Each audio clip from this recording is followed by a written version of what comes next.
Hello, my name is Agnieszka Pikulicka-Wilczewska and this is Turan Tales, a podcast about Central Asia. It delves into stories of people, politics, social change and more, and is part of my newsletter which you can support on Substack. Welcome and be my guest in the journey to Central Asia. Hi listeners. Over the past few months, Turkmenistan has taken a few steps that may indicate a growing willingness to open up. It has participated in several regional and international meetings and agreements, and in April announced the introduction of e-tourist visas. No small change considering how difficult obtaining one used to be. I know what I'm talking about. I traveled to Turkmenistan in 2015, and it took me months to arrange the visa. In the end, I managed to secure it at the Turkmen embassy in Uzbekistan. It was a 5-day transit visa to travel from Uzbekistan to Iran, and I was excited to enter one of the most mysterious countries in the world. And I had a great time. I traveled by train, spent a night in a tent at the famous Gate to Hell, a gas crater with permanent fire, and then spent a few days in the capital, Ashgabat. I don't think I've ever seen such a deserted city. Scorching hot because it sits in the middle of the desert, full of fountains and massive white marble buildings, and painfully empty. I did manage to make some friends, people who had studied abroad and were now stuck in Turkmenistan with very little to do. No bars to go to, and brutally controlled internet. I even attended a horse race. My report from that day was published in EurasiaNet and later republished by The Guardian. After those curious 5 days, I was left with one main thought. Why? I'm still not sure I know. But earlier this year, when rumors about e-visas started circulating, I decided to give it another try and applied to attend an energy-focused event in Ashgabat as a media representative for Turan Tales.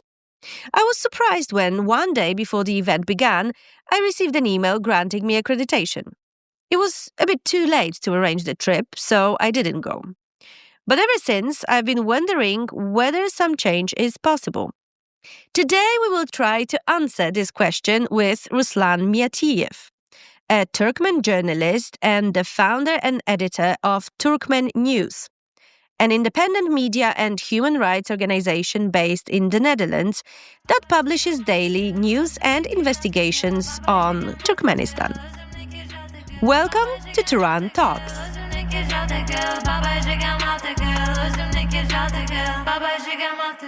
Hi Ruslan, thank you so much for accepting my invitation. Hi, thanks. Happy to join. So I will start with a personal question. When was the last time you were in Turkmenistan? I left Turkmenistan in September 2008. I was finishing my master's degree, and in Turkmenistan at that time I was collecting information for my master thesis.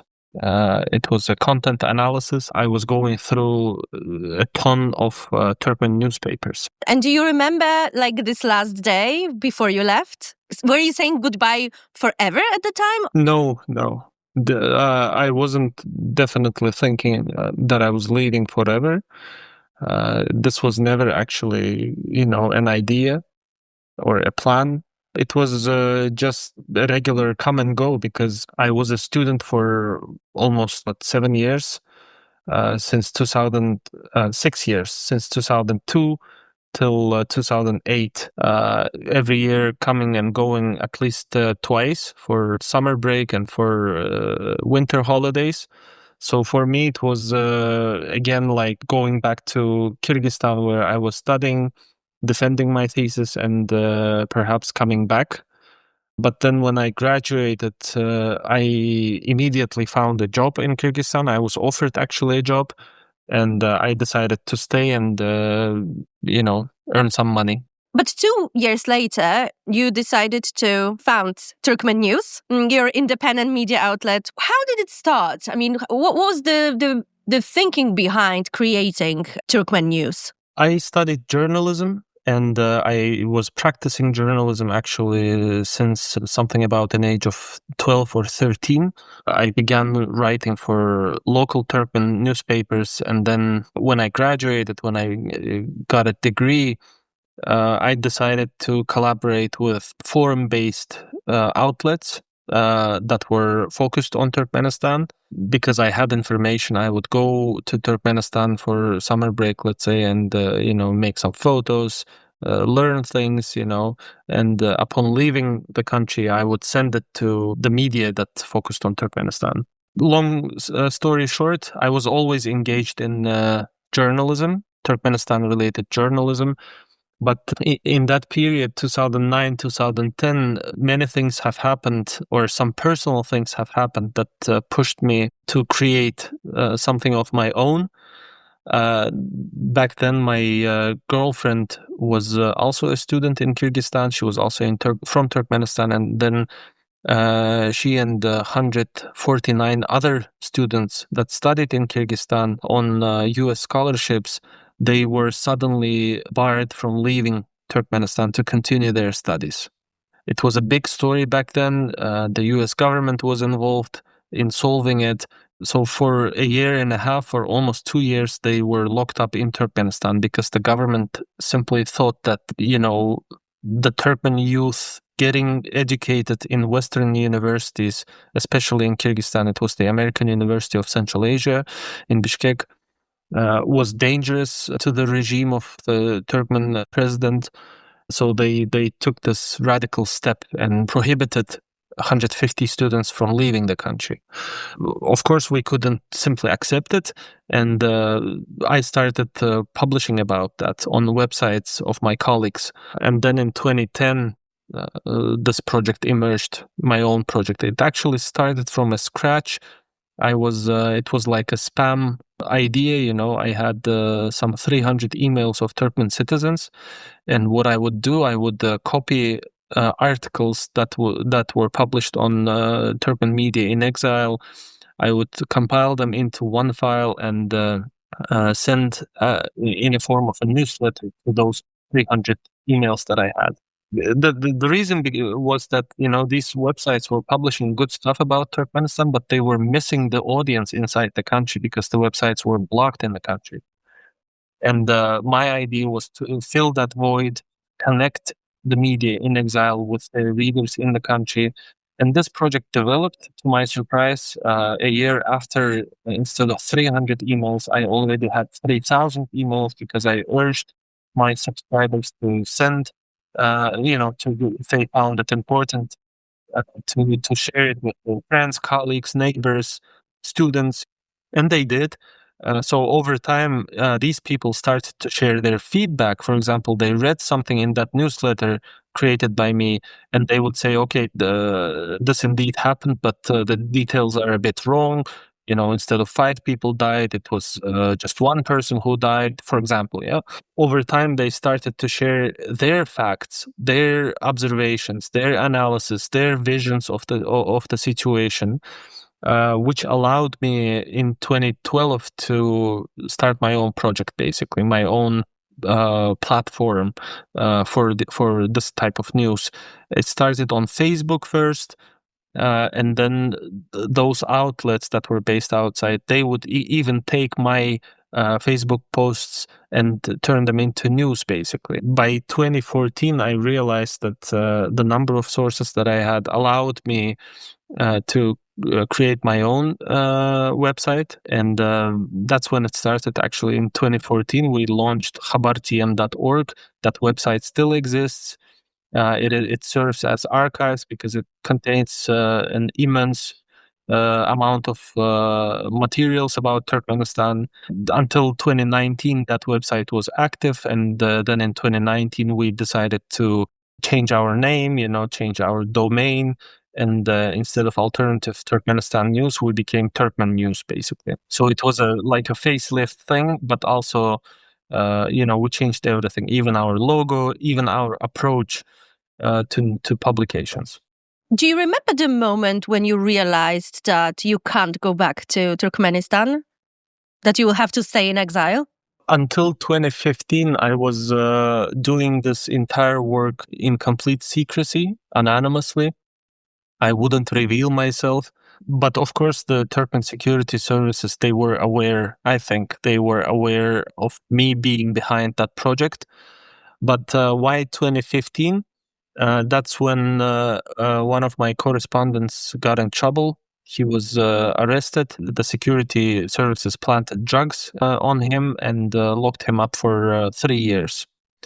So I thought that I had no justification anymore to stay anonymous, and I opened up, basically. So yeah, that was a point of no return, basically. Since then, everything I do is public. Participation in different events, film production. The following year, I took an interview of an ex-Turkmen inmate, a prisoner. It was like an hour-long video, a film, basically. I traveled to Russia to speak with him. He was Russian citizen, and he served something like 11 years in Turkmen prisons. In fact, he had been to all of them, even the most notorious Ovadan Depe prison in the Karakum Desert. So it was interesting for me to. I actually helped him get released because he, as the Russian citizen, was supposed to serve his term in Russia, but he was forgotten, and they imprisoned him in Turkmenistan, basically, for a crime that he committed in Turkmenistan.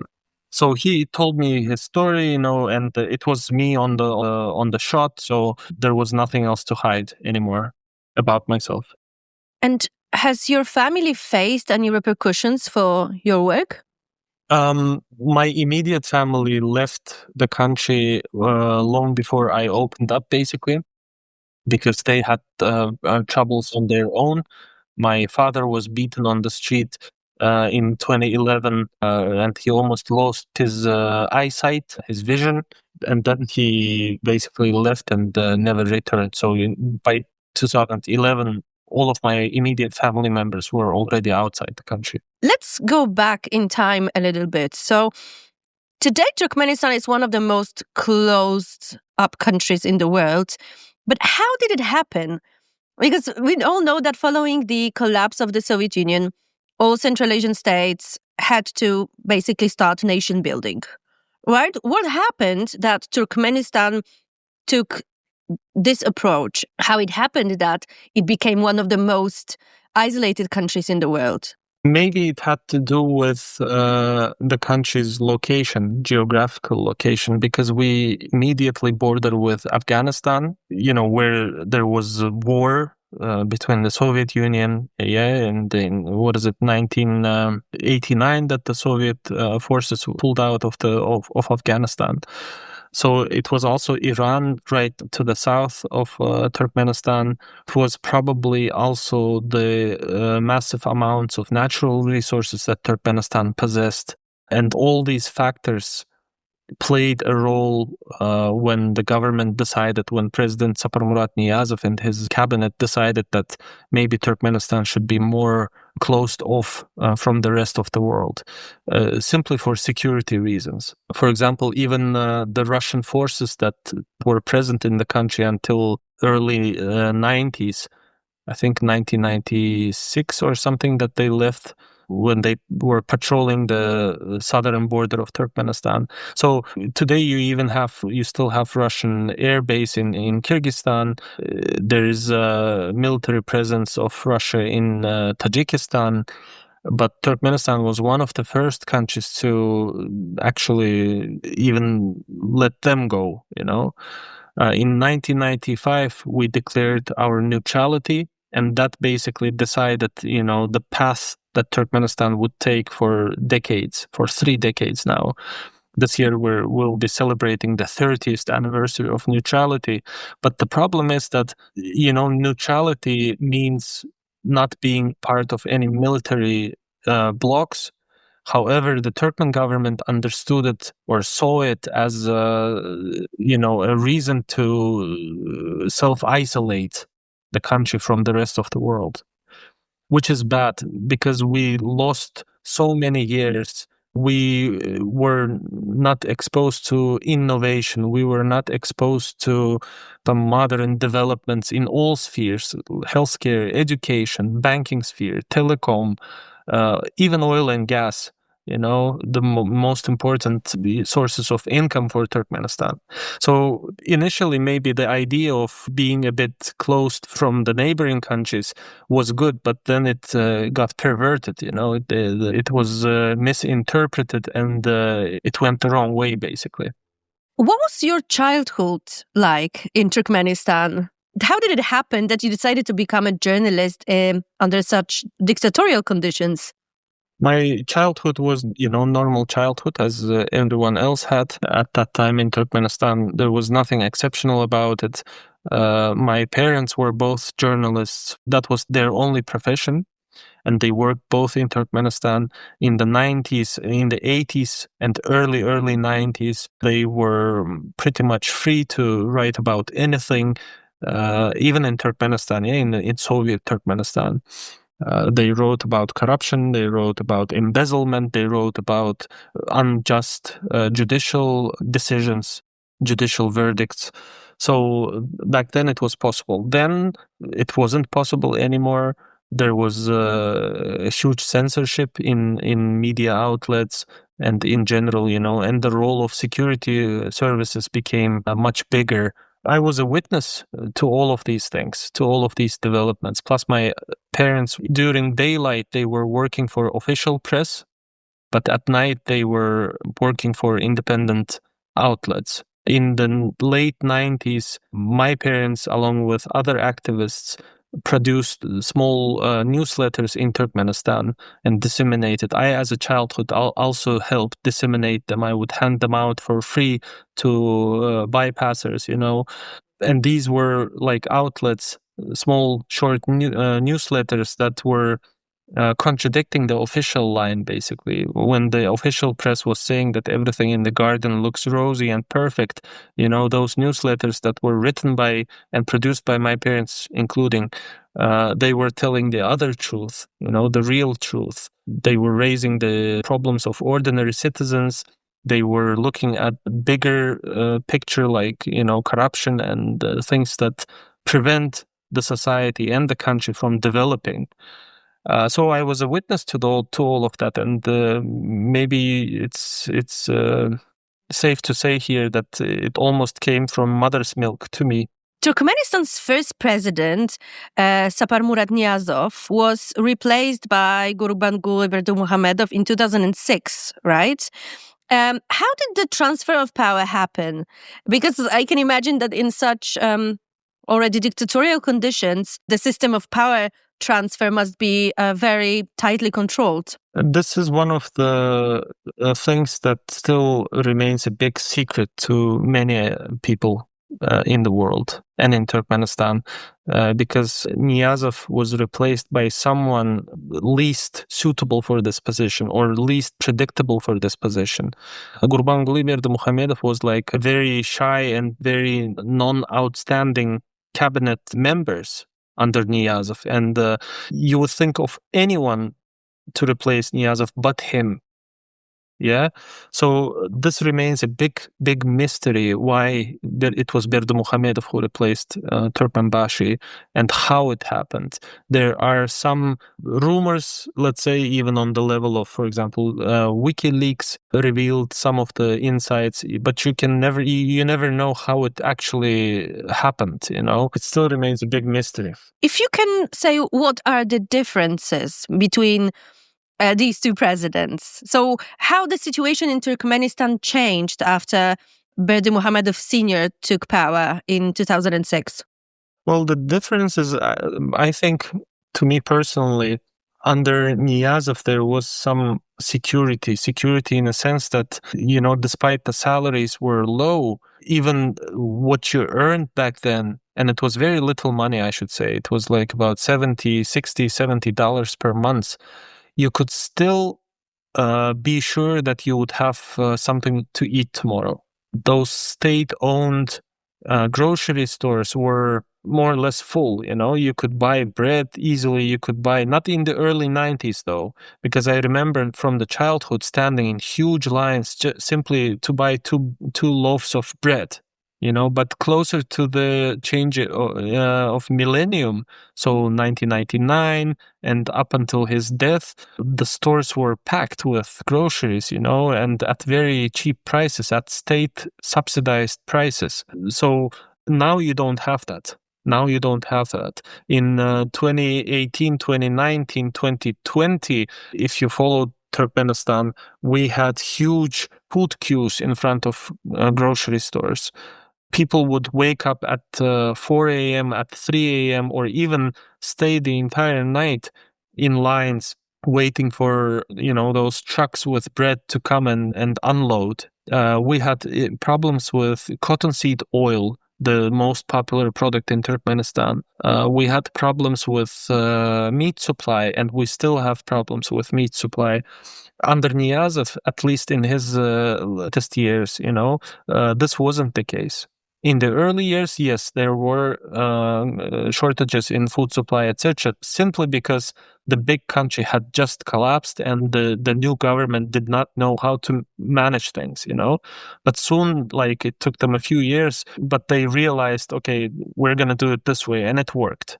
So under Niyazov, there was some sort of security. You could be sure that your salary would be enough to sustain you for that month, So what happened? So what happened with the supply chains and the prices? Like the inflation, what was it a result of? Perhaps it was the level of corruption, because it's not a secret that Berdimuhamedov has a huge family, extended family too. His nephews, the husbands of his sisters, their children, etc., etc. It's a huge, huge clan. And it's not a secret that most of the most lucrative contracts are given to them instead of to ordinary entrepreneurs or companies, yeah? Perhaps there was some break in supply caused by them. Perhaps it was something else. But the fact is that in 2019 and in 2020, up until 2021, probably, Turkmenistan was faced with huge, huge and very acute food crisis. So it's everything. It's corruption, it's mismanagement, it's everything. Berdimuhamedov thought that the society was already rich enough to afford groceries at market prices, and his plan was to gradually get rid of those state-owned shops and stores with groceries, that the state shouldn't be subsidizing foodstuffs, but he was too far away from the reality. And the reality was that people were very poor and are still very poor. There's huge emigration from Turkmenistan, even today. To prevent that, they asked Turkey to impose a visa policy against Turkmen citizens. Can you imagine a country asking another country to introduce a visa regime against its citizens? It's nonsense. Governments celebrate it as a victory if they manage to get other countries lift the visa policies, but here we have a different situation. So the level of well-being of society is very, very low, and maybe it's even lower than when it was under late Niyazov. So in 2022, the power was transferred to Serdar Berdimuhamedov, so the son of Gurbanguly. Do we know why it was done? And has anything changed ever since, when we compared it to regimes? Well, we know why it was done, because it's not for nothing that Serdar was taking so many government positions. He was a minister in different spheres. He was a head of almost, an analog of financial police. He was a governor. He was deputy governor. He was deputy minister. etc., etc. The question is, why now? That is the question. Yeah, why in 2022?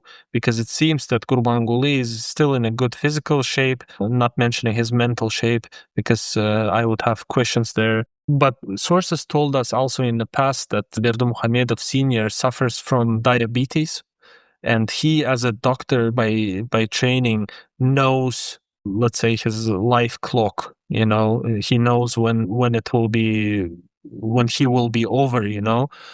And perhaps in 2022 he realized that, okay, maybe I have another 5 to 8 years to go, and it's good time now to put Serdar in this position, and I could stay behind him and kind of control that there is no palace coup, that the guy is not overthrown. Because in Turkmenistan that's absolutely possible. So he's staying, and until now. He's taking the second most important hierarchical position in Turkmenistan. So should something happen to Serdar, Gurbanguly will come back, by the law and by the logic. Perhaps he thought that, he doesn't have many years to go, and he decided to put Serdar. As in terms of whether things have changed, yes, some things have definitely changed. Some things have improved. Some things have not improved, but maybe even worsened. The biggest problem in Turkmenistan is the level of corruption. Another biggest problem, and perhaps it's the number one problem, is this dual power in the country. Gurbanguly, ministers and vice prime ministers, sometimes they don't know what to do, how to act, because in the morning Gurbanguly tells them one thing, and in the afternoon Serdar tells them completely different thing, and they don't know how to act because of that. Another problem is that Gurbanguly still tries to maintain control over politics and economy in Turkmenistan, but he's not paying too much time on that. He's busy with his expensive toy, which is the new city of Arkadak, multi-billion dollar project. I don't know why it was needed. Well, I know why it was needed, to enrich himself personally. But and Serdar at the same time is not being perceived by the rest of the cabinet as an important power, as power in general. They all look into the mouth of Gurbanguly, and he doesn't care about the rest of the country. He is busy with Arkadak, and what Serdar says, nobody perceives it as important and seriously. That is the problem. So among the things that have worsened, in my opinion, is this total disrespect to the law by lower ranked officials, ministers, the law enforcement, the security services, etc. For example, locally, you could have like small governor or a mayor of a small town acting like he's the king of the world, acting like he's God, and he seems that he is not afraid of anyone in this country, even Serdar and Gurbanguly, simply because he knows that the level of political grip and control has loosened so much that all of his deeds and actions would not get to Ashgabat. Even if they get to Ashgabat, nobody's gonna care. So that is what has worsened. What has improved, the government is slightly opening up, in my opinion. There are more Turkmen officials sent overseas on exchanges. They participate in events. They at least get this international exposure, and more foreigners are coming to Turkmenistan, including tourists, by the way, which also is a good sign. It could be much bigger, it could be much better, of course, and we push in our reporting for that. We push for lifting the visa policy against largest economies of the world. We promote openness and transparency, but things are moving forward, but very, very slowly in that sense. Hey, quick little break. Thanks for listening to Turan Tales. We're a tiny independent show supported by listeners like you. If you like our work, you can get a paid subscription at turantales.substack.com/subscribe or buymeacoffee.com/turantales. Okay, back to the episode. Well, this is something that I wanted to discuss with you in the first place, that there has been some improvement and there has been some opening. And I was wondering, what you think about that? Because, for example, we see much more Oguljahan Atabayeva, who is the daughter of Berdimuhamedov. She is giving interviews. She is traveling. What do you think is behind this sudden opening? First of all, it's the creation of this Berdimuhamedov Charity Foundation. It's not for the good cause that they decided to found it, to help the children, blah, blah, blah. They can tell this fairy tale to someone else, not me. I don't believe into that. Because the practice is that all corrupt dictators of Central Asia, and we have a good example of Kazakhstan in that sense, all have their own foundations, charity foundations, which they use to either acquire expensive properties, real estate properties overseas, or launder money and do anything but charity. Of course, they probably do some charity, and the Turkmens probably do, but it's not the main purpose and not the main reason why they've created this foundation. Yeah, let's put it that way. So they created this foundation. They have to put there somebody that they can trust. And whom can you trust outside your family? Nobody. You can trust nobody to manage your billions, to manage your properties, to manage your sheik, And that's why they brought Oguljahan Atabayeva all the way from the UK, where she served as a diplomat at the Turkmen embassy in London. They brought her husband too and gave him a good chance to enrich himself on construction in Arkadak, So this is how she came into sight, basically. Her face, her image. And my feeling is that, the reason why she's being so active and giving interviews and traveling all around the world is simply because of her character. She, unlike her brother, likes exposure. She likes to be cited. She likes to be quoted. She likes to be shown. These two family members of Berdimuhamedov Sr., Serdar and Oguljahan, are two complete opposite. They are so much opposite to each other. Serdar, if you look at state TV, and sources told us, who have seen him privately, he is a very modest man. He barely changes his outfit. He wears, if you look at any state TV footage, he wears always black tie, black suit, and nothing fancy. He does not do those crazy fancy things as his father used to do, like drifting in the Karakum desert or shooting with a pistol while riding a bike, or trying to throw a ball into the basket when riding a bike. So he doesn't do all DJing that. as well. DJing as well, you're right. Yes, DJing and many, many other things. Singing, etc. So he doesn't do that. And his sister is the opposite. She, maybe simply because she has a different gender. Yeah, she likes wearing expensive and handmade dresses. She changes the dresses very often, very often. She has a personal stylist, a Russian guy in Ashgabat, and quite open about his work. He posts on Instagram many things. We check it, we follow it.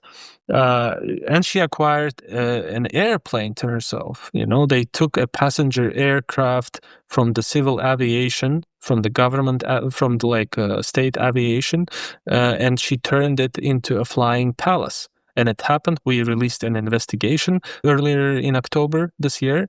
It simply coincided, probably, quote unquote, I'm joking, that the plane, this flying palace, returned in December 2024, and a few days later, Oguljahan was appointed vice president of Gurbanguly's foundation. Coincidence? Of course, coincidence, yes. But she travels on this plane to Monaco, she goes to Paris, she goes to Baku, she goes to Tashkent, and many, many other places. That's very interesting. And of course, I read your investigation. and I recommend everyone of our listeners to take a look at it because it's really fascinating. But I wanted to ask you about the introduction of e-visas. So, a sign of greater openness of Turkmenistan, and also the fact that, some journalists start getting accredited. Is this a sign of a thaw? And if it is, why do you think it's something that the government needs? It is a sign of openness, of course. To my knowledge, the e-visas still are not launched. They don't work yet. It's a common thing in Turkmenistan to announce something while it's not yet there, It's not functioning yet, but they already announced it as it is working. E-visa is not working. I don't know a single case when somebody would receive an e-visa and could and travel to Turkmenistan. As for inviting journalists and accrediting journalists, it's of course a good sign. It's a good sign. It's better like that than being completely closed off from the rest of the world. Is it a sign of opening? If they really wanted to open up, there are so many different ways to do it quick and more effective. It literally takes you a few days to change things completely in that regard. You could instruct your foreign ministry, you could instruct your security services that, okay, guys, from now on, we are lifting our visa policy for citizens of top 20 economies of the world. Yeah. And boom, there you have tourists, there you have air communication. Look at Uzbekistan. They lifted visas for, I think it was Chinese citizens. And so did China, if I'm not mistaken. I read it just recently. And immediately airlines launched new destinations, in China and in Uzbekistan. So that immediately, what I want to say, that immediately boosts everything. It boosts tourism, it boosts economy, it brings income, it brings new jobs, it brings cultural exchange. So if there was genuine willingness from the Turkmen government to open up, they could do it overnight, literally overnight. It doesn't need to be e-visas. Why do you need visas at all if you want to open up? Yes, okay, you want to ease up the process. You want to have less bureaucracy in that sense, yes. But normally speaking, you don't need visas at all for countries, or again for countries that are not dangerous to you. How is South Korea or Malaysia or Singapore? How is Singapore dangerous to Turkmenistan? Okay, so why do you think they decided to introduce those e-visas, or at least announce them to show to the world that they are opening up? I mean, what is behind such an announcement? It's fancy now to speak about digitalization in Turkmenistan. So almost in every cabinet meeting on Fridays, they mention the word digitalization. So yeah, introducing e-visas is one of those elements of the digitalization of Turkmenistan. They will nicely report about it. They will say, okay, look, we now have e-visas, but I really, really doubt that it will even function as assumed. I really doubt it, because Turkmenistan, after being closed from the rest of the world for 30 years, it's not so easy to give up manual work and manual control. There have to be like 11 officials checking your ID before you pass through the airport. It's they are used to work like that since many years ago. It's not easy to give it up quickly. It literally requires you to submit 7 photocopies of your passport to get your car registered with the traffic police. It's this huge bureaucracy, they simply cannot function otherwise. Since the changes started happening, I mean, as you said yourself, that this slight opening up began. Have you seen any changes for the better in the lives of Turkmen people, in the situation of average Turkmens? What's the information that you get from Turkmenistan? As I said, some things have improved, some things have worsened. Like overseas travel has worsened. So the introduction of visas, visa policy to travel to Turkey is a bad sign. Is a huge bad sign. In general, leaving the country, even to a handful of places where you don't require a visa, has become more difficult, because at the border control in Ashgabat airport, they can literally send you back home without giving any reason, simply because they didn't like you or they want money from you. So that thing has worsened. The level of corruption has worsened greatly. What has improved in the general, for the general people? Well, it's really hard to say. Now, maybe the fact that Turkmenistan government and the security services have become more tolerant to criticism. If you go to the most popular social media platform in Turkmenistan, which is TikTok, even though it's blocked, but like literally everybody uses TikTok in Turkmenistan, you could see that you could see how many people record themselves and address the president himself and tell about their problems, hope that these addresses would catch his attention, catch his eye, and he would solve their problems. You know, it could be household problems like bad roads, I don't know, corruption in hospitals and things like that. But it could be also something global, like global meaning, unjust court decisions, court verdicts, or hassles with the law enforcement, etc. So there are zillions of such videos on TikTok in the Turkmen segment, yeah? And it seems that the government is, I cannot imagine it like that 5 years ago. 5 years ago, anybody who would criticize like that would end up in jail, literally. And we have many examples, sad examples. If you criticize, even slightly, you will be in trouble. But now you get hundreds, if not thousands, of videos on TikTok where people criticize corruption, criticize bad infrastructure, criticize lack of drinking water or electricity or natural gas in their homes, and it's okay. And does that mean that people in Turkmenistan have better access to information as well? You could say that, yes, because under Gurbanguly, we reported that nearly 3/4 of the world's internet was blocked. 3/4. So basically 75% of the world's internet would be blocked in the country. Now it's not like that.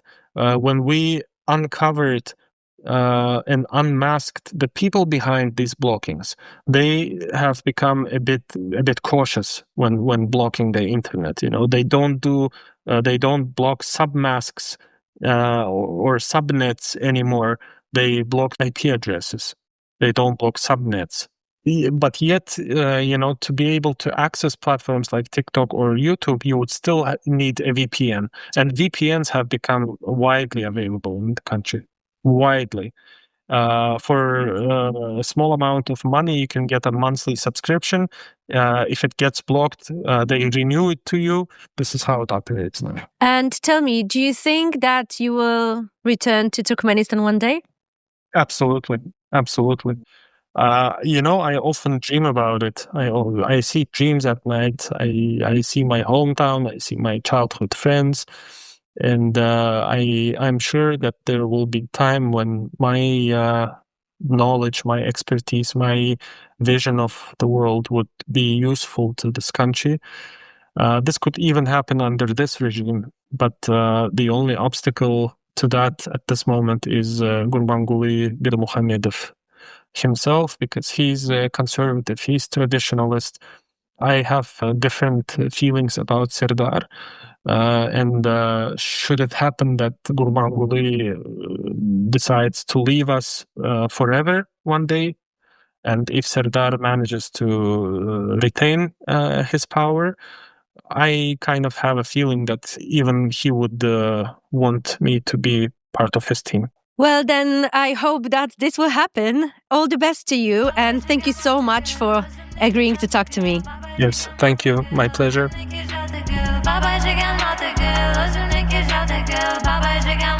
That's it for today.